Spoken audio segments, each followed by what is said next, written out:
toca a nosotros definir a una persona como espiritual, es inevitable que un montón de conceptos comiencen a arribar a nuestra mente. Es inevitable que comenzamos a hacer evaluaciones profundas, a tratar de establecer un esquema para que las personas se encajen dentro de ese patrón que nosotros, o de ese concepto que nosotros tenemos como lo que es un hombre espiritual. Y de hecho, en el mundo que nosotros estamos viviendo hay muchas personas que cuando van a calificar a alguien como espiritual, eso es lo que hacen.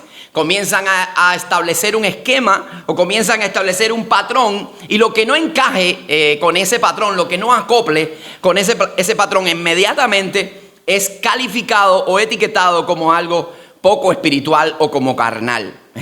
Pero nosotros también tenemos que entender que quien puede ser una definición exacta y correcta no somos nosotros con nuestros criterios sesgados o con nuestros criterios personalizados y nuestros esquemas que se acoplan a nuestros gustos, sino que quien puede hacer una evaluación correcta de lo que es un hombre espiritual es la palabra de Dios. La palabra de Dios es la que trae la palabra final y el resultado final en todo asunto. Ella es nuestra regla de fe y práctica.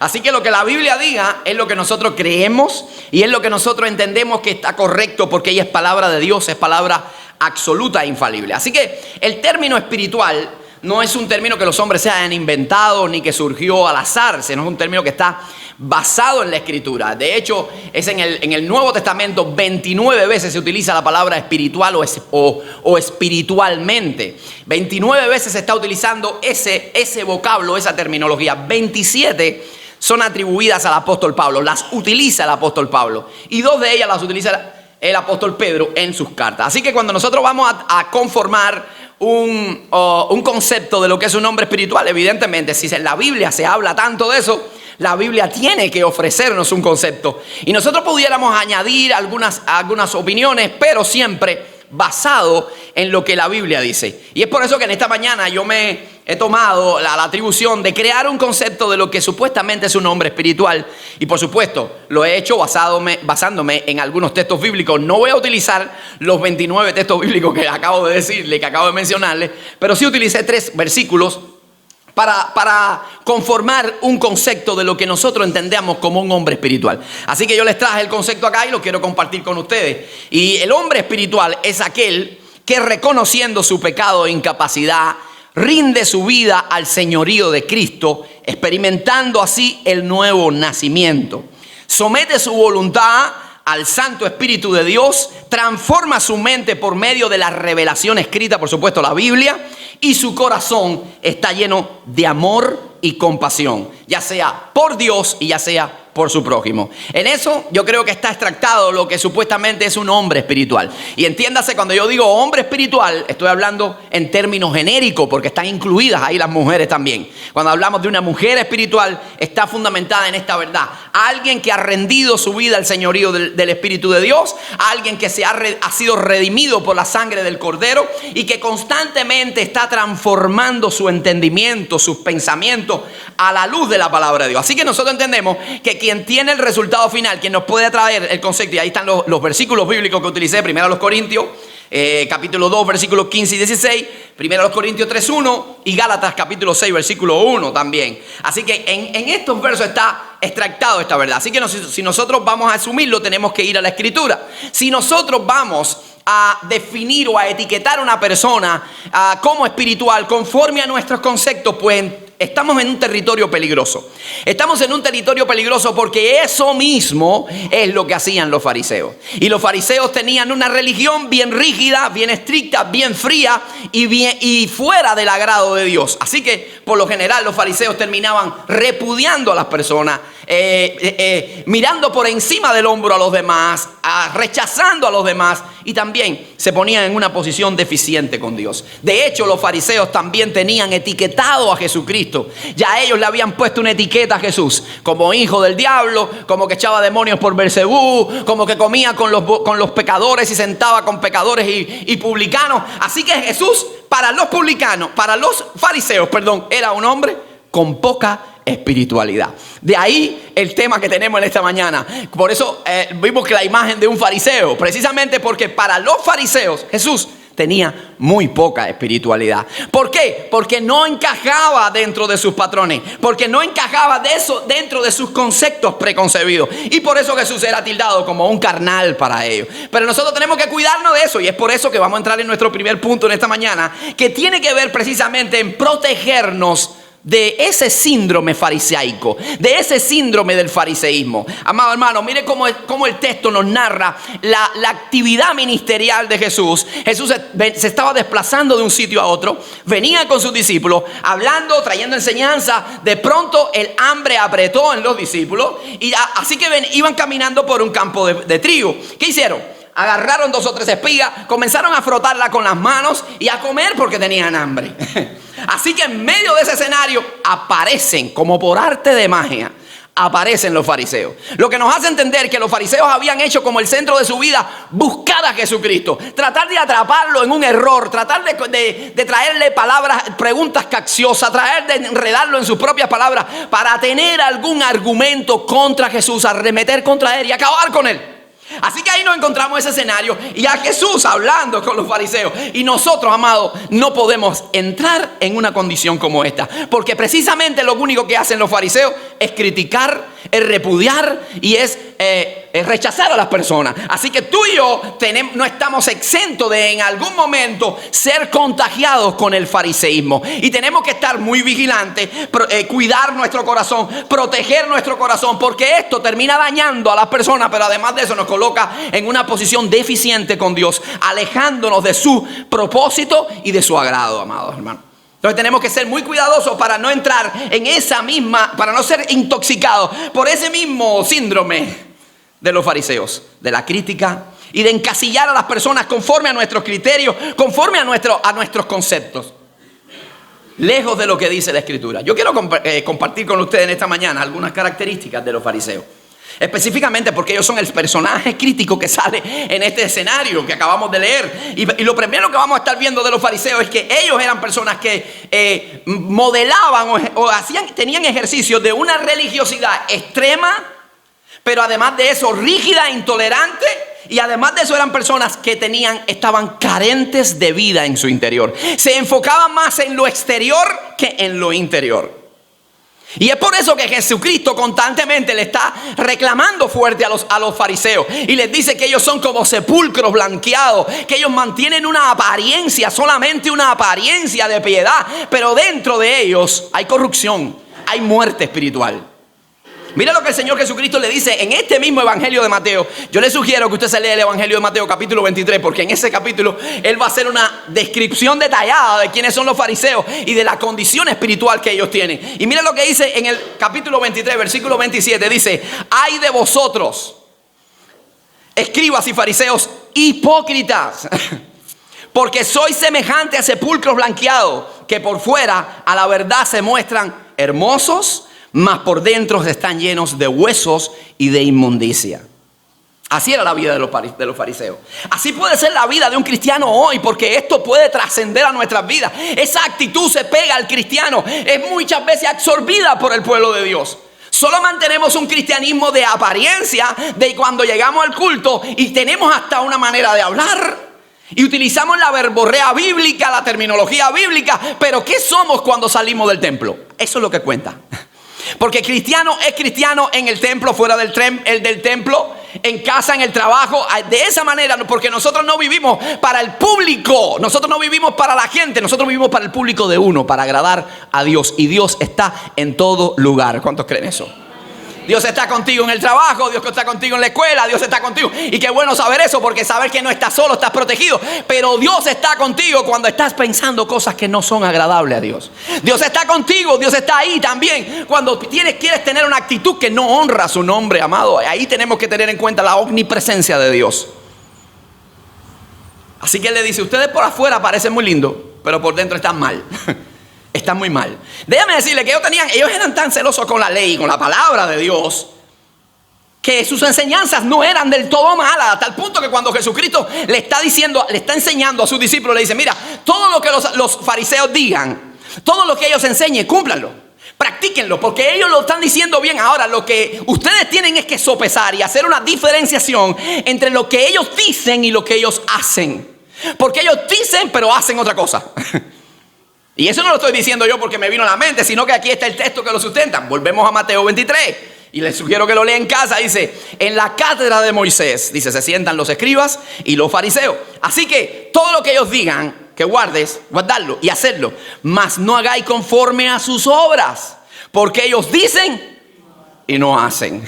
Ellos dicen, haz lo que yo digo y no lo que yo hago. Ese era el eslogan de los fariseos. Así que Jesús les dice, son extremistas. Tienen una religión falsa. De hecho, ellos están criticando en este escenario que acabamos de leer que Jesús está quebrantando el día de reposo, algo que ellos mismos hicieron. Porque si usted lee este mismo evangelio más adelante, cuando usted llega al capítulo 27, ya Jesús está en el sepulcro, el día de reposo, el sábado, ellos se reunieron y se entrevistaron con Poncio Pilato para decirle, oye, pon una guardia allí. Ellos mismos estaban quebrantando porque ellos querían que no hubiese ningún tipo de riesgo a que Jesús se levantara de los muertos, ni que se robaran el cuerpo, porque ellos ni siquiera iban a esperar que se levantaran los muertos. Así que ellos mismos, en un momento determinado, quebrantan el día de reposo, lo que ellos dicen que son tan celosos, porque detrás de un extremista siempre hay un oportunista. Eso no está en la Biblia, no busquen, no está en la Biblia. Así que ellos quebrantan el día de reposo también. Lo otro que ellos, la segunda característica que vemos es que eran inmisericordia, amado. Ellos no estaban viendo la bendición de las personas, el bienestar de las personas, que las personas pudieran tener sosiego y paz en el corazón, sino que se acoplara a sus criterios y a sus conceptos y a sus prácticas. Así que ellos ahora mismo no están viendo la necesidad de los discípulos. Tienen hambre, vienen caminando, tienen hambre, están cansados, están agobiados, están deshidratados por el sol del Medio Oriente. Sin embargo dicen, no quebrantaron el día de reposo. Y así eran en todo. Cuando Jesús sanaba a alguien, ellos estaban viendo si la sanidad ocurría en un día de reposo, para comenzar a señalar a Jesús, porque no estaban viendo la misericordia, habían dejado a un lado la misericordia y el amor, algo que nos enseña la palabra y vamos a ver más adelante. Por reglas, por normas, y que después vamos a ver que Jesús no quebrantó el día de reposo. Según Dios, quebrantó el día de reposo según los fariseos, no el de Dios. Así que ellos están diciendo a Jesús, quebranta el día de reposo. No están viendo la necesidad de los discípulos. No vieron la necesidad de más adelante. En este mismo texto se habla cuando Jesús entra en una sinagoga y hay un hombre que tenía la mano seca y Jesús le sanó la mano. Ellos dijeron, estás quebrantando el día de reposo. No están viendo que ha devuelto a la sociedad a un hombre para que pueda trabajar y llevar sustento a su casa. No están viendo eso. Han dejado fuera la misericordia. Una mujer que hacía por 18 años que estaba encorvada en una sinagoga, día de reposo, Señor la sanó. El paralítico de Betesda, 38 años paralítico, Jesús lo sanó. Pero ellos criticaban porque lo hizo un día de reposo. Ahora la pregunta es la siguiente. Bueno, Jesús quebrantó el día de reposo. Jesús quebrantó la ley del Antiguo Testamento, porque eso ya nos traería una incongruencia, porque nosotros creemos que Jesucristo es perfecto. ¿Cuántos creen eso? El escritor de Hebreos dice que fue tentado en todo según nuestra semejanza, pero sin pecado alguno. No pecó nunca. El mismo Jesucristo dice, pero yo no he venido para abrogar la ley y los profetas, sino para cumplirlo. No he venido a abrogar la ley, sino a cumplir la ley. Así que Jesús en ningún momento abroga la ley. Jesús cumple la ley. Él es el mismo cumplimiento de la ley y de los profetas que han sido anunciados acerca de Él. Él no falló nunca. Ahora, Jesús no quebrantó el día de reposo que está en la ley, pero sí quebrantó la ley oral que habían establecido los fariseos, que era un cerco alrededor de la ley, poniéndole tradiciones excéntricas precisamente para que la gente guardara la palabra de Dios. A tal punto llegaban a un excentricismo que si veían una persona moribunda en un camino, no lo tocaban para no quebrantar el día de reposo y para no contaminarse, y dejaban al hombre medio muerto en el camino. ¿Recuerdan la parábola del buen samaritano? A tal punto que si una mujer el día de reposo no podía mirarse en el espejo, porque si veía una cana y se la arrancaba, quebrantaba el día de reposo. Mire qué centricismo, mire qué cosa tan absurda. Y en ese absurdo caían ellos. Así que Jesús no quebranta el día de reposo bajo ningún concepto. El Señor Jesús cumple la ley de Dios, pero no la ley oral de los sacerdotes. ¿Cómo Jesús trata con ellos? Ese es el tema. ¿Cómo Jesús trata con este tipo de personas que te etiquetan rápido, que te señalan rápido, que te los vas a encontrar en el trabajo, que te los vas a encontrar en la iglesia también? ¿Cómo trata con ellos? Bueno, vamos a ver que primeramente Jesús nunca quebrantó ese día de reposo. De hecho, lo que están haciendo los discípulos estaba plasmado en la ley, concebido en la ley.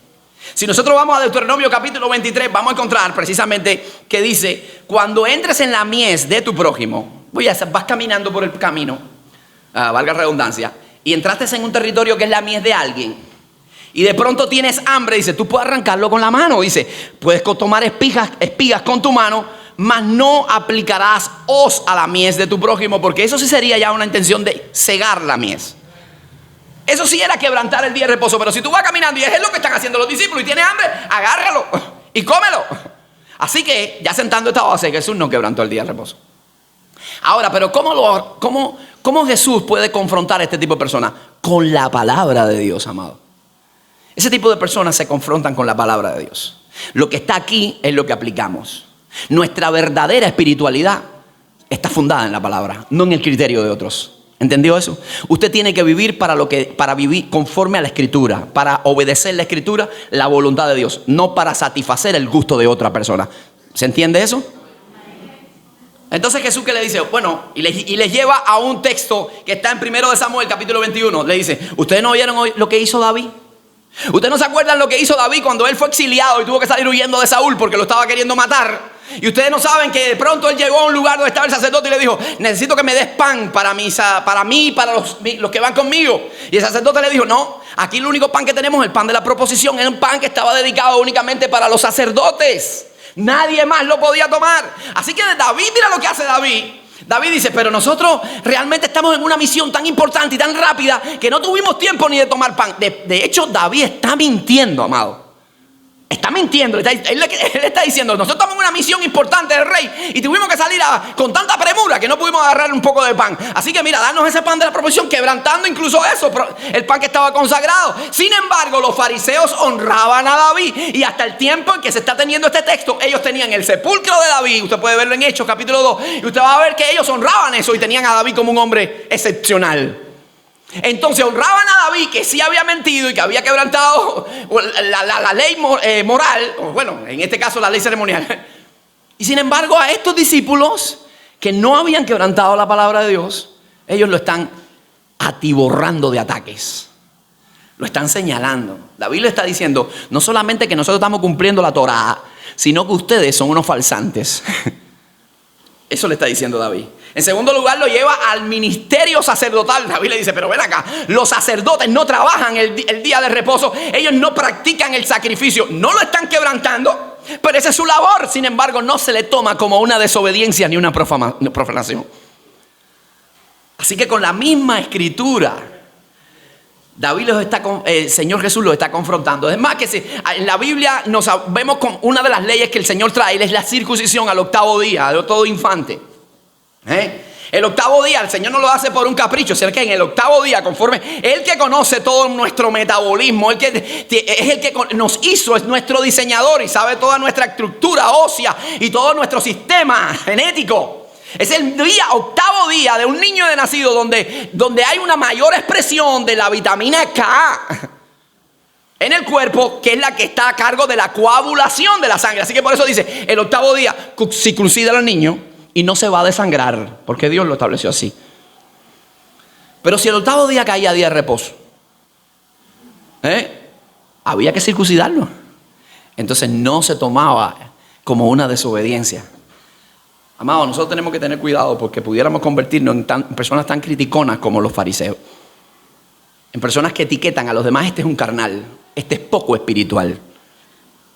Y hasta estuviésemos etiquetando a alguien como poco espiritual alguien por cual Cristo murió, derramó su sangre y quizás se está esforzando por agradar a Dios en todo. Entonces no tenemos que ser tan superficiales a la hora de emitir un criterio o etiquetar a alguien, amado. Muy cuidadoso en eso.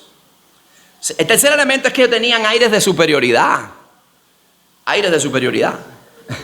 Ellos se creían los mejores. De hecho, cuando vemos la parábola donde Jesús está diciendo, describe un tiempo de oración entre un fariseo y un publicano, ¿recuerdan esa historia? ¿Cómo oraba el fariseo? Le doy gracias a Dios porque no soy como este. Yo soy fariseo. Yo soy cristiano de años en la iglesia. Este llegó ayer. Amado, ante los ojos de Dios, Tanto vale el que lleva 20 años en la iglesia como el que llegó ayer. Le costó la sangre a Jesucristo y el mismo amor se derrama sobre ellos. No hay acepción de personas ante Dios. Dios nos ama a todos por igual. ¿Cuántos creen eso? Los fariseos siempre tienen aire de superioridad. No, que tú me vas a enseñar a mí. Yo sí, porque yo me conozco toda la Biblia. Y eso no es lo que vemos nosotros en Jesucristo. Jesucristo nunca hizo acepción de personas. Es más, Jesucristo dijo: vengan a mí los trabajados y cargados, y yo los haré descansar. Quien quiera, venga a mí. Estás roto, estás despedazado, no sabes cómo enderezar tu vida, estás marginado y rechazado. Ven, que yo no te echo fuera. Eso dice el Señor Jesús. ¿Cuántos dicen amén a eso? Aleluya, aleluya. Entonces esa era la actitud de los fariseos. Así que no pongamos como meta eso, amado. No tengamos como meta eso. Porque las personas así, que son dominadas por esta costumbre, por esta actitud, por esta práctica, pierden más de lo que ganan. Pierden la bendición de Dios. Se pierden la bendición de estar en el centro de los programas de Dios. Y se pierden la bendición de ser usado por Dios para bendecir a otros. Entonces, si usted desea ser usado por el Señor, si usted desea la bendición de Dios, ame a su prójimo como a usted mismo y busque tener una comunión más profunda con el Señor. El segundo elemento que quiero compartir con ustedes es la verdadera proyección de la espiritualidad. ¿Cuál es la verdadera proyección de la espiritualidad? Mira lo que hace el Señor Jesucristo. El Señor Jesucristo no hace como del centro de su vida los fariseos, como ellos habían hecho. No hace del centro de su vida eso, sino ni tampoco se esfuerza por tratar de encajar en los criterios de los fariseos. Porque si él hubiese vivido los 3 años que vivió en esta tierra para encajar dentro de los criterios de los fariseos y dibujar una sonrisa en el rostro de Anás y Caifás, él hubiera sido la persona más infeliz del mundo. Cuando tú quieres agradarle a la gente, vas a ser la persona más infeliz del mundo. Tú tienes que agradarle a Dios nada más, amado. Entonces, ¿cuál es el punto donde nosotros tenemos que hacer un análisis en qué vamos a escoger? O agradamos a los hombres, o encajamos en los conceptos de los hombres, o nos enfocamos en agradarle a Dios. ¿Cuál vas a escoger? Si te enfocas en agradarle a los hombres, si te enfocas en encajar en los conceptos de los hombres, entonces estarás poniendo a los hombres antes que a Dios. Para ti será más importante de los hombres lo que digan los hombres de ti, lo que piensen los hombres de ti, que lo que Dios piense de ti. Y déjame decirte que estando bien con Dios y agradando a Dios, posiblemente agrades a muchos hombres. Pero la fórmula no es al revés. Entonces, ¿a qué vamos a escoger? Porque realmente esa no es la meta que nos presenta la Escritura. ¿Cuál es la meta por ejemplo, la meta del apóstol Pablo? ¿Cuáles son los postulados de Pablo? ¿Cuál es la postura que él adopta en su vida? Yo la quiero compartir, la postura paulina. Son varios versos, 3 versículos bíblicos. Mira lo que dice el apóstol Pablo. Dice: según fuimos aprobados por Dios, para que se nos confiase, él está hablando de los apóstoles, el evangelio. Así hablamos. Mire lo que dice: no para agradar a los hombres, sino para agradar a Dios, que prueba los corazones. Esa era la meta de Jesús. Esa es la verdadera proyección espiritual. Busca obedecer la palabra, busca agradar al Padre por encima de todo y se olvida de lo que puedan pensar los demás. Segundo, dice, esto es hablando a los siervos. Este es ya un consejo de Pablo hablando a aquellas personas que desdichadamente estaban bajo el servicio de otros en esclavitud. La Biblia nunca, déjame hacer un paréntesis, la Biblia nunca aprueba la esclavitud. Pero acuérdense que el Nuevo Testamento fue escrito en un contexto donde ya estaban establecidos los amos, los siervos y demás. Así que había la posibilidad de que siervos fueran creyentes y amos también creyentes. Por lo tanto, Pablo hace un análisis y un equilibrio de cómo los amos deben tratar a los siervos creyentes y cómo los siervos deben sujetarse también a los señores. Y ahora aquí le está diciendo, dice, no sirviendo al ojo. Ustedes que son siervos, no sirvan al ojo, no sirvan a la mirada de la gente. Dice, como los que quieren agradar a los hombres, sino como siervos de Cristo, de corazón haciendo la voluntad de Dios. Y finalmente dice, pues busco el favor de los hombres, o busco el de Dios, o trato de agradar a los hombres. Dice que Pablo, pues si todavía agradar a los hombres, entonces yo no sería siervo de Cristo. Si buscas agradar a los hombres, nunca vas a ser siervo de Cristo. Tú vives para el público de uno. Tú vives para honrar el nombre de Dios y obedecer su palabra. Y cuando tú vivas de esa manera, si el criterio que ponen de ti es bueno, no te va a afectar, no te va a engordar el ego. Si el criterio que tienen de ti es malo, tampoco te va a afectar, porque a ti te importa más lo que dice Dios que lo que dicen los hombres. Y el criterio que Dios tenga de nosotros, ese tiene mayor peso. Ahora, el segundo elemento es que si escoges agradar a Dios por encima de todas las cosas, y vas a pasar por alto el criterio de los hombres, eso te va a llevar también a una posición donde en ocasiones vas a ser rechazado. Y tienes que asumir eso. Vas a ser rechazado en ocasiones. En ocasiones vas a ser repudiado, pero no importa, amado.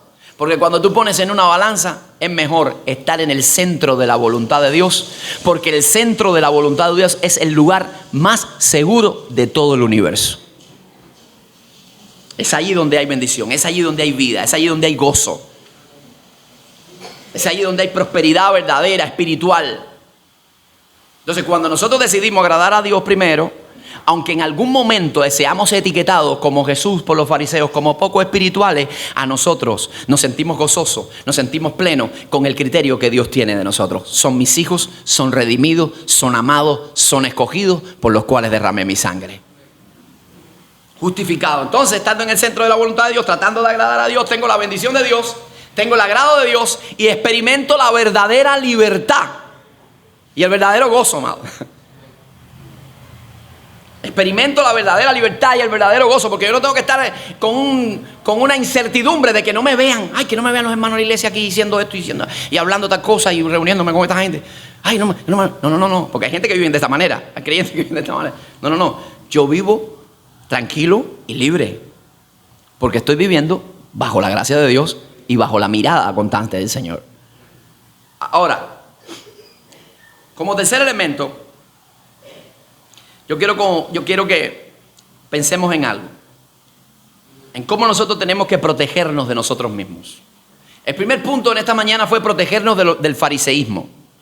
Ahora este tercer punto tiene que ver con protegernos de nosotros mismos. ¿Usted sabe por qué? Porque donde está la mano del hombre hay una alta tendencia a echarlo a perder todo, a desequilibrar las cosas. Hay muchas cosas que han empezado bien y con el tiempo el hombre mismo las echó a perder. Entonces nosotros tenemos una tendencia a muchas veces echar a perder las cosas, a desbalancear las cosas. Y tenemos que tener cuidado con esto. ¿Y por qué digo esto, amado? Porque el inicio de los fariseos no fue del todo malo. No fue del todo malo. Su inicio fue correcto. Ustedes conocen, vamos a hacer un poco de historia. Ustedes conocen la historia de Israel y que el pueblo de Israel en múltiples ocasiones desobedeció al Señor. En múltiples ocasiones ellos mostraban rebeldía a Dios y es por eso que tuvieron que vivir exiliados en Babilonia. En ese tiempo ellos tuvieron un esfuerzo por regresar a la palabra, por buscar la palabra, por guardar la palabra, de tal manera que guardaron la tradición, la ley escrita, la enseñaban y la protegían y la guardaban. En ese mismo momento un grupo de estudiosos, judíos estudiosos, hicieron una tradición exegética sumamente extensa, la cual llamaron la ley oral. ¿Para qué era esa ley oral? No era canónica, por supuesto, no era divinamente inspirada, pero era una estructura para que hicieron alrededor de la ley, precisamente para guardarla en medio de un ambiente helenizado, en medio de un ambiente donde la cultura griega iba en aumento. En el periodo intertestamentario, ellos decidieron guardar la palabra. Esos judíos se supone que fueron los primeros fariseos. Se supone que fueron los primeros fariseos, los cuales venían de una secta judía llamada los Hasidín. ¿Cuál era la intención de ellos? Guardar la palabra, guardar la ley, obedecer la ley. Pero con el paso del tiempo, ¿qué pasó? Ellos dejaron de prestar atención a esto, perdieron el norte y entonces hicieron de la tradición su Dios. A tal punto que se predispusieron, se volvieron de corazones duros, de corazones insensibles, no solamente contra el prójimo y contra sus coterráneos, sino contra el mismo Dios, manteniendo una religión externa enfocada en sus vestimentas, en sus prácticas, en sus rituales, y se olvidaron de lo más importante que enseña la palabra, que sí está revelado en la ley inspirada por Dios, que es el amor y la misericordia. Por eso Jesucristo en este texto le cita al profeta Oseas y le dice: si ustedes entendieran lo que dijo el profeta Oseas, entenderían que Dios dice que prefiere misericordia antes de que sacrificio. Entonces, empezando bien, terminaron mal.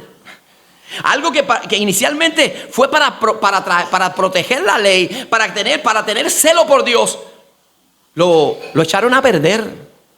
Y nosotros podemos pasar por eso también. Nosotros podemos correr ese riesgo. Por tanto, te voy a dar 3 consejos. El primero, para no caer en eso, en ese error tan garrafal, es que nuestro celo por Dios, nuestro celo por la palabra, no pueden nunca quebrantar el amor y la misericordia que está revelada en su palabra. Nunca. Segundo lugar, nuestro anhelo por la santidad de Dios, nuestro anhelo por ser puros y santos, no nos puede llevar a la amargura. La amargura no es santidad. Pero también te quiero aclarar, el gozo, la alegría en el corazón tampoco es falta de santidad, porque hay gente que tiene un concepto de santidad que piensa que si una persona se ríe mucho o está contenta o hace 3 chistes, ya ese hombre es un profano, es un carnal. ¿Qué tipo de cristianismo alargado o triste está viviendo esa persona? ¿Y de qué gozo tú vas a hablar? No, el gozo del Señor, amado, es mi fortaleza. El gozo del Señor. ¿Usted cree que alguien va a creer que tú tienes gozo en el corazón hablando de esa manera? Gloria a Dios, aleluya. Yo estoy contento y gozoso porque Dios me redimió y me tiene una herencia garantizada en los cielos. Yo soy hijo de Dios, Dios está conmigo y voy a su presencia. Y yo no sé si a usted le alegra el corazón eso, pero a mí me regocija el alma saber que me sacó del fango cenagoso, puso mi pie sobre peña, me justificó, está conmigo, camina conmigo, vive conmigo y está garantizando una eternidad de gozo en su presencia para mí. Entonces tenemos que vivir la santidad disfrutándola también, gozándonos en eso, amado. Hace unos días nosotros participamos en un cumpleaños de Jan ahí, ¿No te acuerdas? El cumpleaños que fuimos de Jan. Amado, ahí estábamos un grupo de hermanos de la iglesia, jóvenes de la iglesia. Habían compañeros de escuela, no cristianos, de Jan, Habían vecinos del barrio, no cristianos.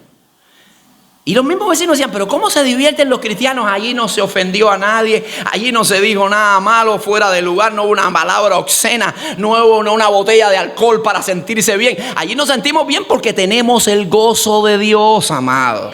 Aleluya. Entonces, ¿hubo profanación de algo? No, vivimos en santidad y nos gozamos también. Y en último elemento es que nuestros gustos, amados, nuestros gustos no son canónicos. No son canónicos. Entonces yo tengo que dar la libertad en la multiforme, gracias a Dios, de que otros expresen sus gustos y no criticarlo porque no les gusta lo que a mí me gusta. Entonces, teniendo en cuenta eso, yo tengo que vivir para agradar a Dios. Si yo tengo en cuenta esto, no me voy a convertir en un fariseo contemporáneo. Y teniendo en cuenta esto, si en algún momento soy etiquetado como Jesús, poco espiritual, no me interesa. ¿Usted sabe por qué? Porque yo vivo, respiro y existo para exaltar el nombre de Dios, para agradar a Dios. Así que dale un aplauso fuerte esta mañana al Señor. Póngase de pie en esta mañana y vamos a orar dándole gracias a nuestro Dios por su presencia en nuestra vida, por su amor,